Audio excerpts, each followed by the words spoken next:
इसको अक्षर पुरुष परब्रह्म भी कहते हैं।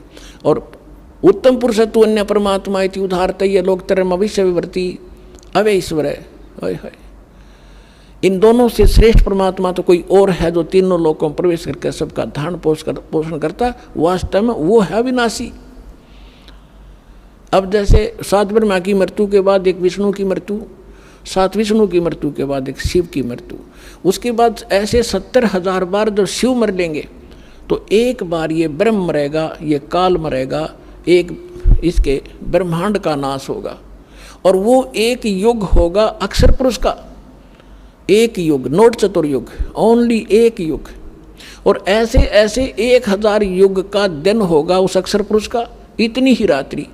ऐसे 30 दिन रात का उसका महीना होगा, और 12 महीने का 1 वर्ष, और 100 वर्ष की अक्षर पुरुष की भी आयु है, और वो भी मरेगा। यहाँ गीता अध्याय नंबर 15 के श्लोक नंबर 17 में कहा कि वो है वास्तव में अविनाशी जो इन दोनों से भी अन्य है।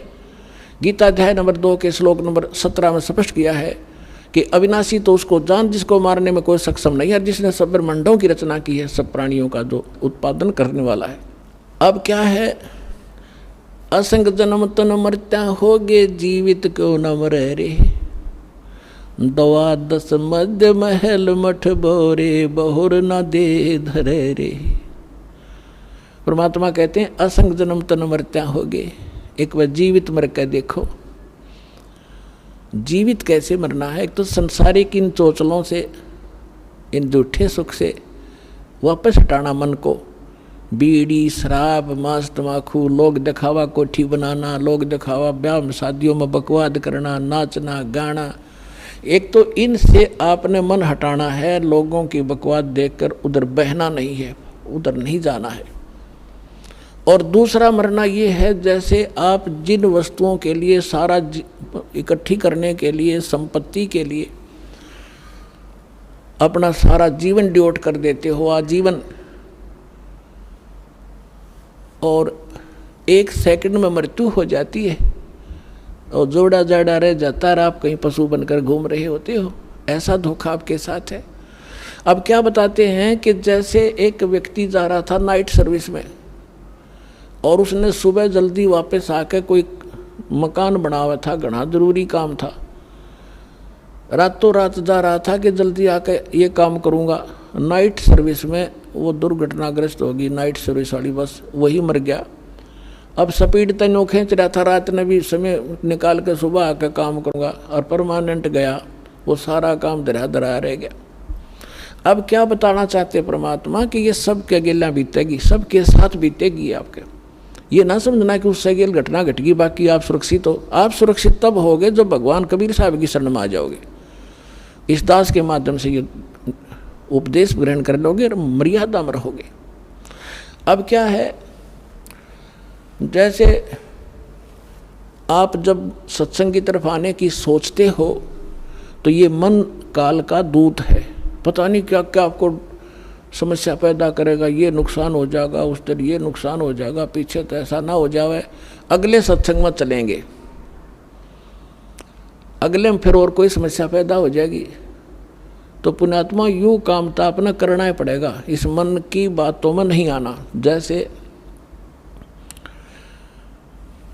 पुराने समय की बात, एक दरोगा जी घोड़ी पे बैठा जाओ था सचो, दोपहर का समय, जून का महीना, हरियाणा राजस्थान का यह क्षेत्र, उसमें रहट चलाया करते थे सिंचाई के लिए किसान, बैल जोड़ देते थे, ऊंट जोड़ देते थे, रहट से पानी निकालते थे, उसमें बाल्टियां बंधी होती थी, लकड़ के उसके साजबाज होता था, चूँ चर्र चूँ चूँ, वो घना शोर कराया करता पानी निकालते समय।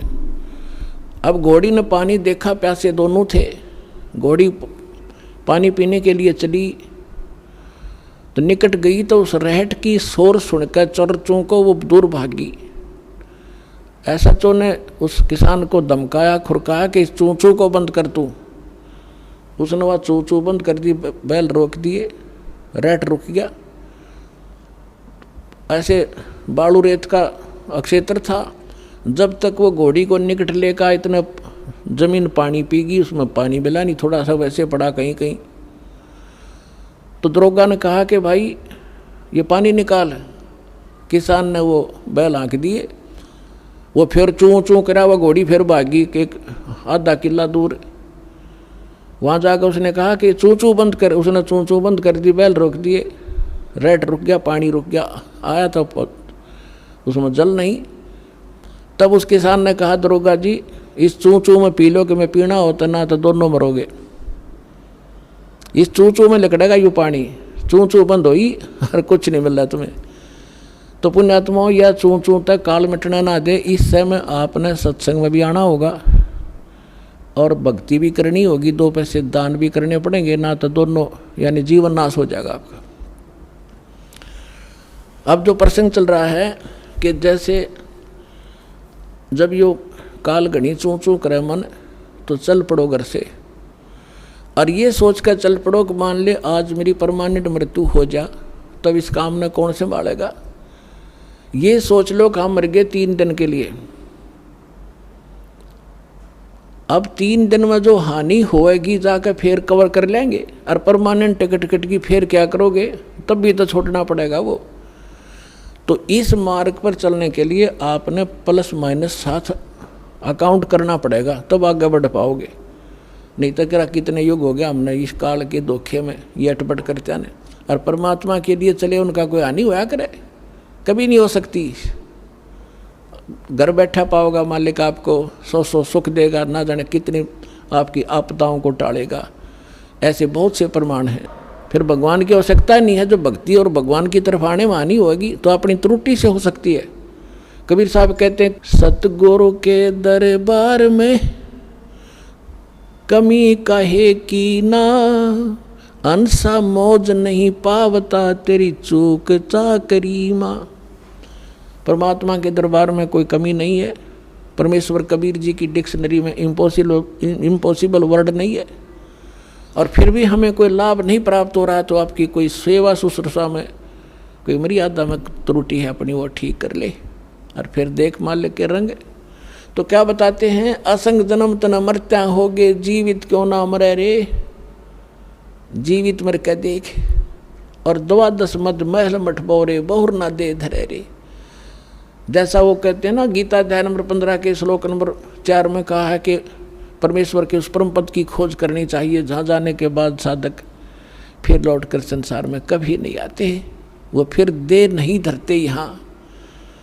सत साहेब जी, आइए अब जानते हैं संत रामपाल जी महाराज जी के ज्ञान को उनके द्वारा छपी पुस्तक कबीर परमेश्वर के पेज नंबर 233 से। परमेश्वर कबीर जी की कृपा से सुखी हुए इंसान, परमात्मा ने की जीवन रक्षा। बंदी छोड़ सतगुरु रामपाल जी महाराज जी की जय।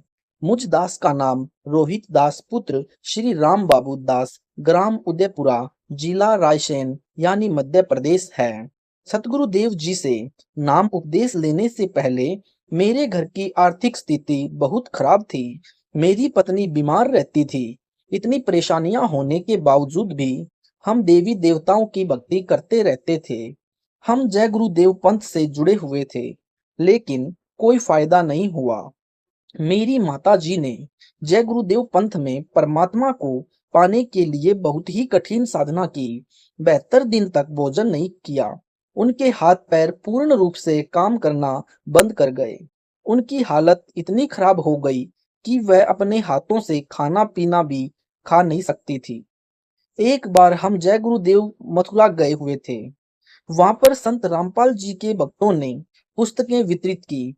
कार्यक्रम के दौरान वहां पर उस पुस्तक के बारे में बताया कि कोई भी सदस्य इस पुस्तक को खोलकर न पढ़े, इसको पढ़ने से आपकी बुद्धि भ्रष्ट हो जाएगी, ऐसा उन लोगों ने बोला। और जो संत रामपाल जी के शिष्य जो वहां पुस्तक वितरित कर रहे थे, बाबा जय गुरुदेव के भक्तों ने उनको पकड़कर पीटा, सारी पुस्तकों को इकट्ठा करके जला दिया। उसी समय दास के मन में आया कि आखिर इस पुस्तक में ऐसा क्या है, लेकिन मुझे वो पुस्तक प्राप्त नहीं हो पाई थी। कुछ समय बाद गांव के एक भक्त ने ज्ञान गंगा पुस्तक लाकर दी। टीवी पर सत्संग भी दिखाया। ज्ञान समझकर दास उनके साथ सतलोक आश्रम बरवाला में आया और नाम दीक्षा ली। दीक्षा लेने के बाद लाभ ही लाभ बढ़ते गए। एक बार मेरी पत्नी यानी भक्तमती राधा के सीने में तेज दर्द हुआ। मैंने कहा उपदेश लेने का लेकिन उनको परमात्मा पर विश्वास नहीं था। परंतु दर्द बढ़ने पर उन्होंने सतलोक आश्रम बरवाला जाने का विचार किया। ठंड के दिन थे। ट्रेन में बहुत तेज ठंड लग रही थी। मेरी पत्नी ने मन ही मन कहा कि यदि परमात्मा है तो मुझे ठंड से बचाए। कुछ देर के बाद एक सफेद कंबल मेरी पत्नी के ऊपर आकर गिरा। मैंने पूछा कि यह कंबल किसका है? जितने भी लोग केबिन में बैठे थे, सभी ने मना कर दिया। मैंने कहा कि यह कंबल परमात्मा ने दिया है। तब मेरी पत्नी को बरवाला आश्रम पहुंचने से पहले ही परमात्मा पर पूर्ण विश्वास हो गया और सतलोक आश्रम बरवाला पहुंचते ही उन्होंने नाम उपदेश ले लिया। नाम उपदेश के पश्चात ही उनके सीने का दर्द भी ठीक हो गया। सबसे बड़ा लाभ परमात्मा ने मेरे छोटे बेटे अरुण दास को नया जीवन दान देकर किया। उसे एक रात 10-11 बजे के आसपास अचानक सीने में दर्द और सांस लेने में दिक्कत होने लगी। वह पूरा पसीने से भीग गया और बेड से नीचे गिर गया। बेटे की हालत देखकर तो मैंने उसे मृत ही मान लिया था। मेरी बेटी ने कहा कि सतगुरु देव जी से अरदास लगा लो। मैंने कहा कि रात 11 बजे अरदास नहीं लगती और मेरे पास आश्रम में अरदास लगाने का नंबर भी नहीं है। मेरी बेटी ने मोबाइल से संभाग कोऑर्डिनेटर से अरदास का मोबाइल नंबर लेकर सतगुरु देव जी से अरदास लगाई। अरदास लगाने के बाद बेटा सांस लेने लगा। हम उसे तुरंत हॉस्पिटल लेकर गए। उन्होंने कहा कि आपके पास 1 घंटा है। यह कहकर दूसरे हॉस्पिटल में रेफर कर दिया, लेकिन वहां पर भी एक बोतल लगाकर तीसरे हॉस्पिटल में रेफर कर दिया। वहां पर 15 दिन तक मेरे बेटे को ऑक्सीजन लगी रही। उसके बाद सारी रिपोर्ट नॉर्मल आ रही थी। डॉक्टर भी हैरान थे। उनको समझ नहीं आ रहा था कि हमारी क्या है बीमारी। रिपोर्ट सारी नॉर्मल आ रही है। यह बहुत बड़ा चमत्कार मालिक ने किया। लड़का पूर्ण रूप से स्वस्थ हो गया। सतगुरु जो चाहे सो कर ही 14 कोट दूत जम डरही, ऊत भूत जम त्रास निवारे, चित्रगुप्त के कागज फाड़े। एक बार मेरा बड़ा बेटा अरुण दास कॉलेज से घर आ रहा था। उसकी बस का एक्सीडेंट हो गया, जिसमें 3 बच्चों की मृत्यु हो गई। लेकिन मेरे बेटे को मामूली खरोंचे ही आई और मेरे बेटे को परमात्मा ने नया जीवन दान दिया। सतगुरु रामपाल जी महाराज जी से नाम उपदेश लेने के बाद अब मेरी माता जी के भी हाथ काम करने लगे हैं। अब वे अपने हाथ से खाना खा पाती हैं। आज परमात्मा से नाम उपदेश लेने के पश्चात हमारी आर्थिक स्थिति बिल्कुल ठीक है तथा हम सपरिवार पूर्ण रूप से ठीक हैं तथा परमात्मा की भक्ति कर रहे हैं।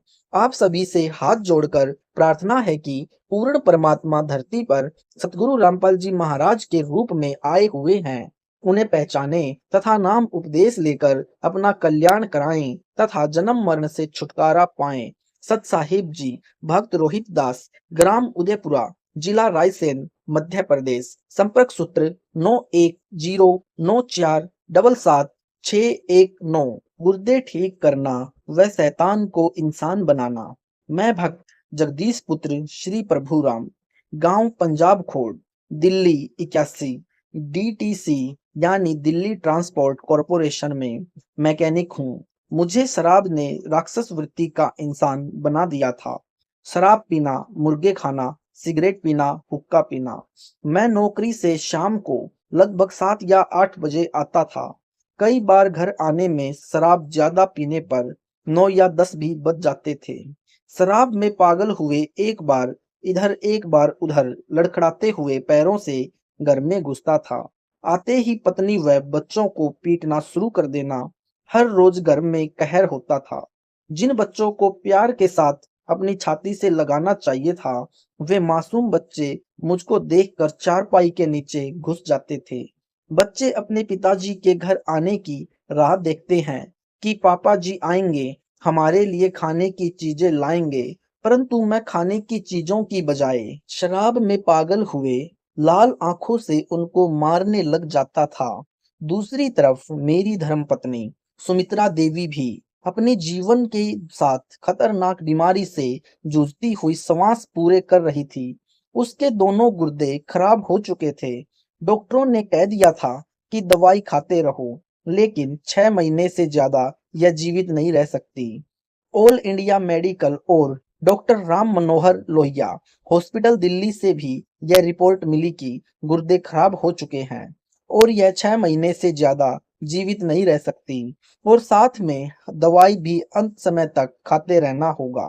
उन मासूम बच्चों का क्या हाल होगा जिनका पिता शराब पीता हो, माँ मृत्युशैया पर हो, कोई वजन का कार्य नहीं कर सकती।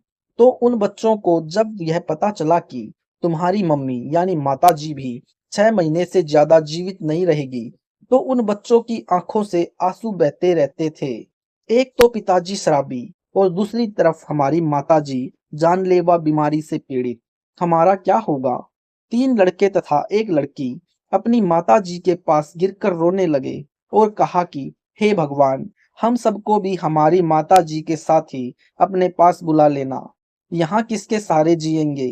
परमात्मा ने उन बच्चों की भी पुकार सुनी और हमारी भी शुभ कर्म उदय हुए कि हमारे पड़ोस में ही भक्तमती निहाली देवी ने अपने गुरुदेव संत रामपाल जी महाराज की आज्ञा अनुसार 30-31 जनवरी 1997 को सतगुरु गरीबदास जी महाराज की अमृतमयी वाणी 3 दिन का अखंड पाठ अपने घर करवाया, जिसमें संत रामपाल जी महाराज ने 31 दिसंबर 1996 को रात्रि में 9 से 11 बजे तक सत्संग किया। मेरी धर्मपत्नी सुमित्रा देवी भी पड़ोस में सत्संग सुनने के लिए चली गई। थोड़ी देर बाद मैं यानी जगदीश भी अपनी नौकरी से घर आ गया। घर आने पर बच्चों से पता चला कि हमारी माताजी पड़ोस में माई निहाली देवी के घर सत्संग सुनने के लिए गई है। यह सुनकर मैं बहुत क्रोधित हुआ और मैंने कहा कि कहाँ पाखंडियों के पास चली गई, मैं अभी उसको पीटते हुए घर लाता हूँ। यह विचार कर मैं भक्तिमती निहाली देवी के घर चला गया। मैंने शराब पी रखी थी। जब मैं निहाली माई के घर पहुंचा तो संत रामपाल जी महाराज सत्संग कर रहे थे। बहुत संख्या में भक्तजन सत्संग सुन रहे थे। उन सभी को देखकर मैं कुछ नहीं बोला और चुपचाप सबसे पीछे बैठ गया। मैंने सत्संग सुना।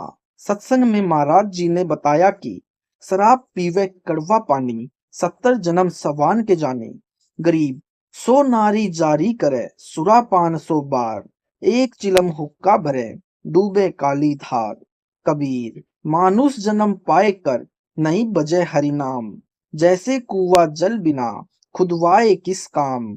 महाराज जी ने सत्संग में बताया कि जिन बच्चों को पिताजी ने सीने से लगाना चाहिए, उस शराबी व्यक्ति को देखकर बच्चे चारपाई के नीचे छुप जाते हैं। शराबी व्यक्ति आप भी दुखी, धन हानि, समाज में इज्जत समाप्त तथा परिवार, पड़ोस व रिश्तेदारों तक को परेशान करके बद्दुआएं प्राप्त करता है।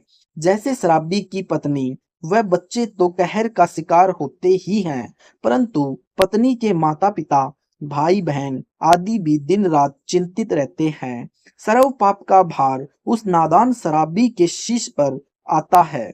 मनुष्य जन्म प्रभु ने भक्ति करके आत्म कल्याण करने को दिया है। इसको शराब आदि में नष्ट नहीं करना चाहिए। जैसे बच्चा स्कूल में शिक्षा ग्रहण नहीं करता, आवारागर्दी में घूमता रहता है, वह शिक्षा से वंचित रह जाता है। फिर सारी आयु मजदूरी करके जीवन निर्वाह करता है। फिर उसे याद आता है कि यदि मैं आवारागर्दी न करता तो आज अन्य सहपाठियों की तरह बड़ा अधिकारी होता, परंतु अब क्या बने, यह तो उस समय सोचना था। कबीर साहिब कहते हैं कि अच्छे दिन पीछे गए, गुरु से किया न हेत, अब पछतावा क्या करे जब चिड़िया चुग गई खेत। इसी प्रकार यदि मनुष्य जन्म में जो प्राणी प्रभु भक्ति नहीं करता, वह पशु पक्षियों की योनियों को प्राप्त होता है। जो व्यक्ति शराब पीता है, वह शराब के नशे में खाने की भी भरी थाली को लात मारता है। भक्ति न करने से भिन्न भिन्न प्राणियों की योनियों में कष्ट उठाता है। कभी वह कुत्ते की योनि धारण करता है। कुत्ता सारी रात सर्दी में भी गली में रहता है। ऊपर से वर्षा तथा सर्दियों की रात्रि में माँ कष्ट उठाता है। सुबह भूख सताती है, किसी घर की रसोई में घुसने की चेष्टा करता है। घर वाले डंडा या पत्थर मारते हैं। कुत्ता बहुत देर तक चिल्लाता रहता है, फिर अन्य घर में घुसता है। वह न जाने रोटी मिलेगी या सोटी यानी डंडा। यदि वहां भी डंडा नसीब में हुआ तो वह शराबी जो अब कुत्ता बना है गांव के बाहर जाता है, भूख से व्याकुल हुआ मनुष्य का मल खाता है। यदि वह नादान प्राणी जब मनुष्य शरीर में था सत्संग में आता, अच्छे विचार सुनता, बुराई त्याग कर अपना कल्याण करवाता तथा बच्चों को अच्छी शिक्षा तथा प्रभु की दीक्षा प्रदान करवाता, सदा सुखी हो जाता। शराब का नशा कुछ समय रहता है, परमात्मा के नाम भजन से हुए सुख का आनंद सदा साथ रहता है। उपरोक्त सत्संग आदरणीय संत रामपाल जी महाराज का सुनकर मेरी शराब छू मंतर हो गई। आंखों से आंसू बह चले, घर चला गया, नींद नहीं आई। 1 जनवरी 1997 को दोपहर 1:30 पर अपनी पत्नी को साथ लेकर संत रामपाल जी महाराज के पास गया। उनसे आत्म कल्याण के लिए उपदेश प्राप्त किया।